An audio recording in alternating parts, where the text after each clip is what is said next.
अस्सलामुअलैकुम, आप देख रहे हैं अल-हिजाज़ टीवी HD। आइए नजर डालते हैं आज की अहम खबर पर।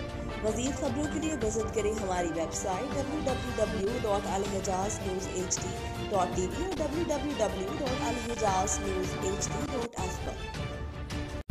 खबर शामिल करते हैं कराची से, जहां पर ब्लॉक 2 सरजानी टाउन कराची में ईद की छुट्टियों का फायदा उठाते हुए कब्जा माफिया ने लाखों रुपए मालियत की सरकारी जमीनों पर मकान तामीर करने शुरू कर दिए हैं। अहलिया ने मोहल्ला की शिकायत पर मोहसिन साहब एक्सियन KDA और KDA का अमला हरकत में आ गया और मौका पर पहुंचकर तामीरात रुकवा कर कानूनी कार्रवाई करते हुए मुकदमा दर्ज करवा दिया।